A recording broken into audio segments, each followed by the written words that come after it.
I was walking through Art Basel late at night, long after most visitors had left, when I realized a man had been following me through every gallery without speaking. At first, I thought he was just another art lover moving at the same pace, drifting from installation to installation. But the halls grew emptier, colder, and each time I turned a corner, there he was. His clothes were out of place, too formal, almost old-fashioned, like someone trying to mimic modern fashion but failing. His skin looked pale under the gallery lights, stretched thin like it hadn't seen the sun in years. When I paused at an abstract sculpture, pretending to examine it, I heard a soft click, like a camera shutter, heavy and deliberate.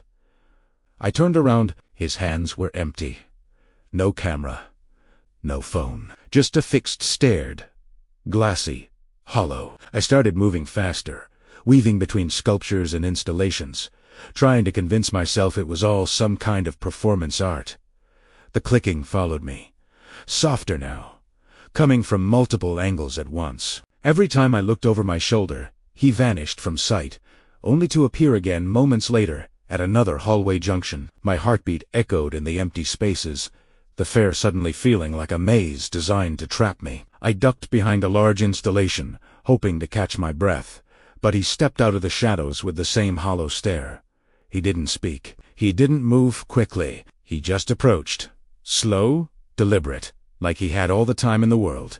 Desperate, I bolted through a side door into an empty hallway I hadn't noticed before. The walls were lined with mirrors, and I froze when I saw not one, but multiple reflections of him behind me in every angle. I couldn't tell which reflection was real, which was the trick of the glass. Then, in one reflection, he raised a hand, as if pointing to something, and I realized my backpack, left near the sculptures, was gone. The blood drained from my face as I imagined what he might have taken. Everything I'd brought to the camera, my phone, my wallet gone. He spun around looking for an exit, but every door seemed blocked, every corridor twisting in ways I didn't remember. The man was nowhere in sight, yet the clicking continued, echoing softly as if it had a mind of its own. I realized I wasn't alone, and I might never have been. When I reached the next gallery room, I saw him again, standing perfectly still, watching me as I backed away toward the faint light of the main hall.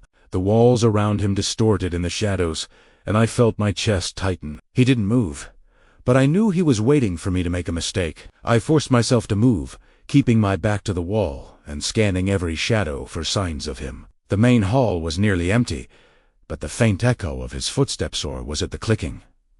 Followed me. Every corner I turned, I expected to see him, yet the hall remained unnervingly quiet. I slipped into a smaller gallery, hoping to lose him among the sculptures, but the room was lined with mirrors. My reflection multiplied, and in each one, I saw him standing behind me. I spun around quickly, but he was never there, only the echo of my racing heartbeat in the empty room. I grabbed my backpack at last, checking for my phone and wallet, and everything seemed untouched. Relief was fleeting, though, because when I turned toward the exit, the man was standing in the doorway, as if he had materialized out of the walls. His stare didn't change, and I felt my stomach drop. I backed away slowly, trying to keep my eyes on him without turning my back completely. Every step felt heavier than the last, like the floor itself was pressing down on me. The clicking noise increased slightly, following every movement I made, mocking my panic. I thought about screaming, but my voice felt trapped in my throat. I considered tackling him and running, but his slow, deliberate movements made it impossible to predict his next step. One misstep could mean he caught me, and I couldn't take that risk. I darted toward another hallway, hoping it led to the main exit, weaving through installations and trying to remember my path. My bag bounced against my side, but the metallic clicking continued, almost in rhythm with my pulse. Every sculpture and wall seemed to twist unnaturally as I ran, disorienting me further. I reached a gallery I hadn't noticed before, dimly lit and filled with large abstract canvases. I pressed myself against the wall, trying to catch my breath, but the clicking came from behind me, echoing between the canvases. My hands shook as I realized the sound was moving closer, faster than before. Suddenly, I heard a soft whisper, unintelligible but deliberate, right behind me. I spun around and saw nothing, just shadows stretching across the floor. But my instinct screamed that he was there, watching, waiting for me to panic or make a mistake. I ran again, nearly knocking over a sculpture, and burst into a wide-open exhibition space. For a moment, the hall seemed empty, and I thought I had finally lost him. Ten primera sa. Doble, the faint silhouette in the corner of the room, still staring, unmoving, like a predator waiting for me to approach. Before I could figure out my next move, he stepped forward, slow and deliberate, and the lights flickered as if the entire gallery was holding its breath. I froze, my chest tightening, as the man took another deliberate step forward, and the lights flickered across the canvases, making his shadow stretch impossibly long. My mind raced for an escape, but the exits seemed impossibly far away. Twisting and shifting like the hallways themselves were conspiring against me. Every instinct screamed to run, but my legs felt heavy, glued to the floor. I bolted anyway, weaving between sculptures and dodging low-hanging lights, praying the main exit was still ahead.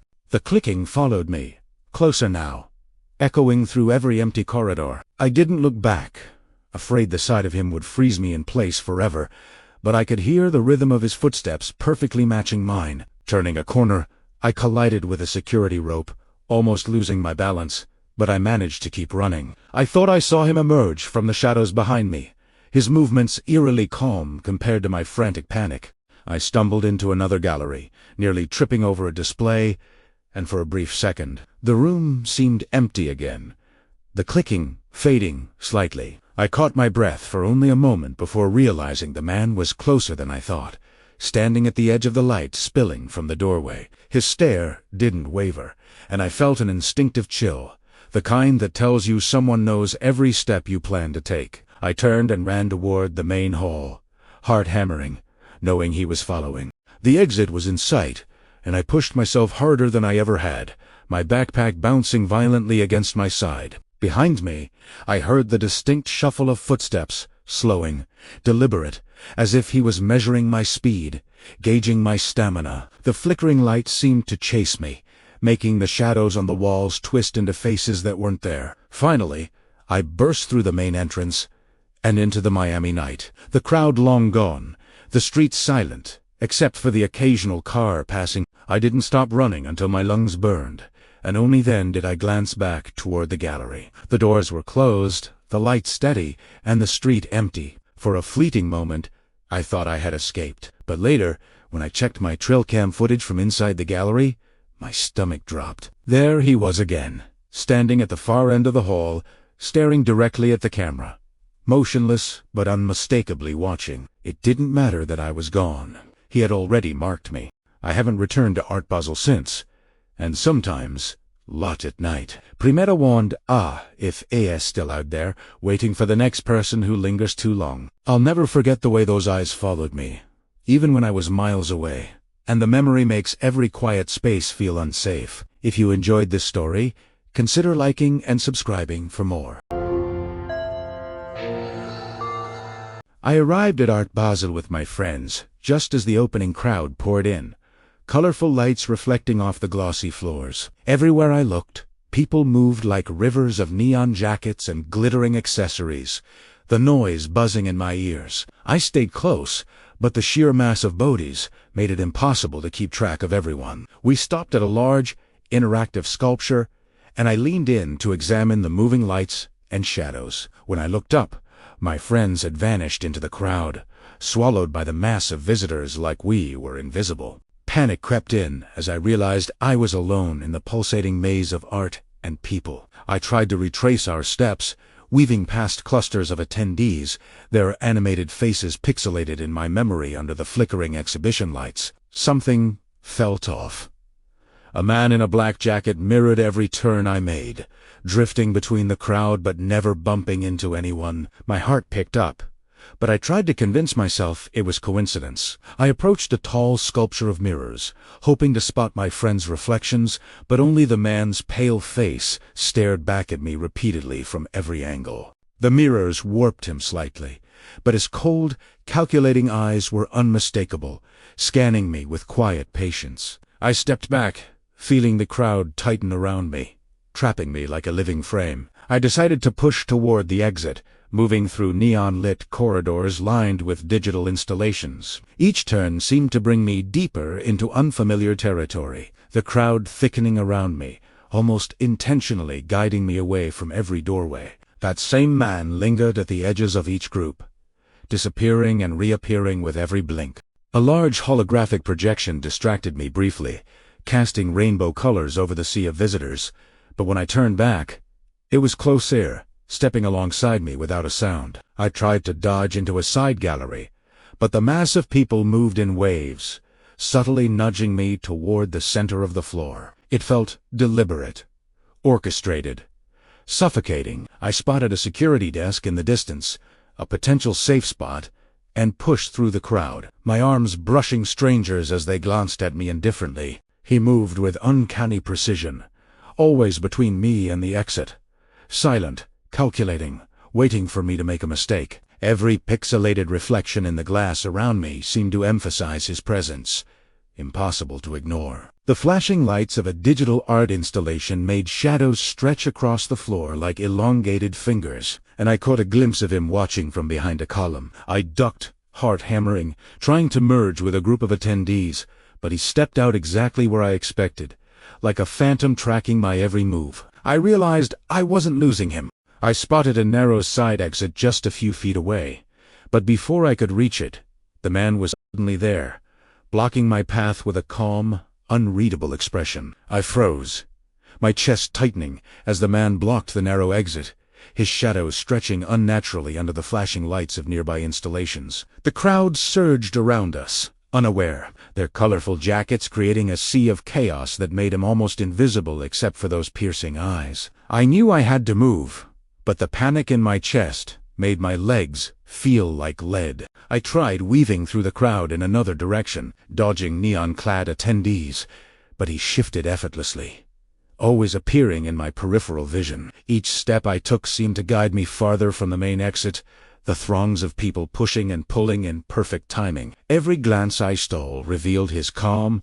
calculated presence, like a predator enjoying the hunt. I ducked behind a large digital sculpture that pulsed with pixelated colors, hoping it would obscure me, but the moment I crouched, I saw him reflected in the holographic panels. He wasn't moving quickly, but somehow he always appeared closer than I expected. My heart raced as the crowd itself became a maze, guiding me toward him without my realizing it. I pushed through another gallery, the walls lined with interactive screens that distorted my reflection in strange, glitchy ways. The flickering lights cast him in sharp relief at every corner. Yet when I turned quickly, he was gone, only to appear again somewhere else. The sensation of being followed, traced, hunted, wrapped around me like the very walls themselves.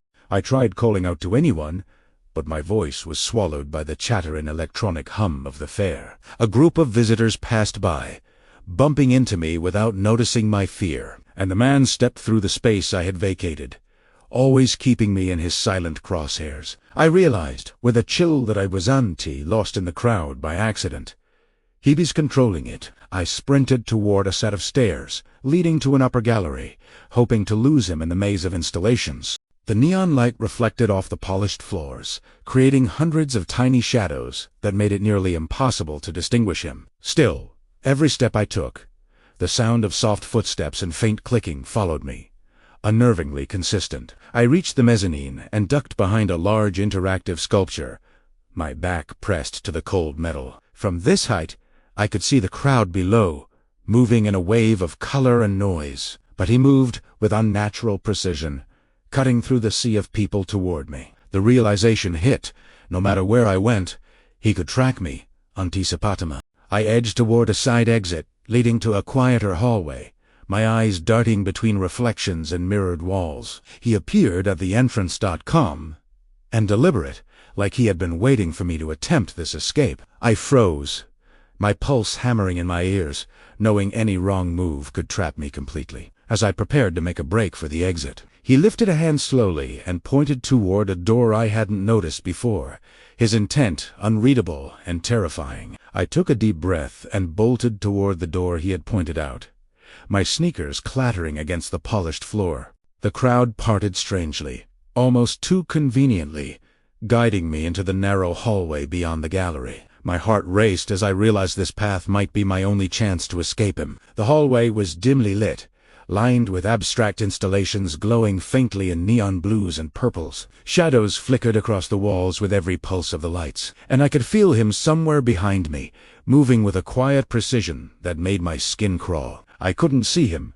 but every instinct told me he was there. I pressed forward, glancing over my shoulder, and for a brief moment I thought I had lost him. But then I noticed a single reflection in a mirrored panel, him, perfectly still, staring directly at me. I stumbled, my backpack bouncing against my side, and the sound of soft clicking echoed behind me once again. The hallway twisted unexpectedly, and I had to squeeze through a tight space between two large sculptures. Neon light painted the walls in fractured, pixelated patterns, and I felt disoriented, as if the path itself was bending to trap me. He appeared at the far end.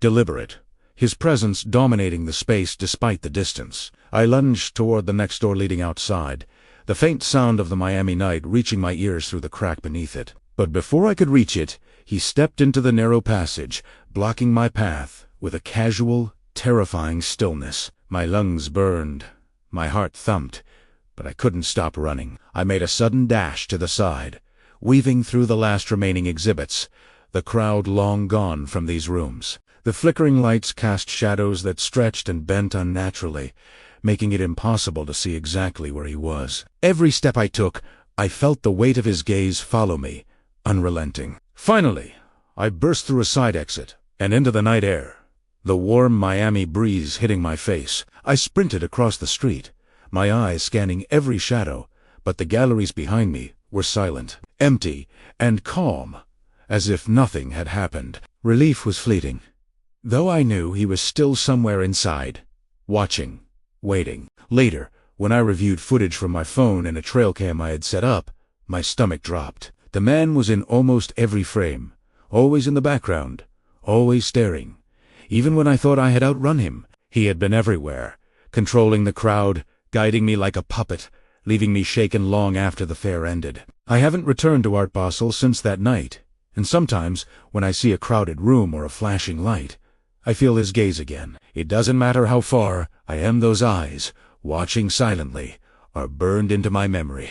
I'll never forget the way the crowd itself felt alive, moving to keep me in his view. Even miles away, every crowded room makes my skin crawl, and I can't shake the feeling that someone is always just a step behind me. If you enjoyed this story, consider liking and subscribing for more.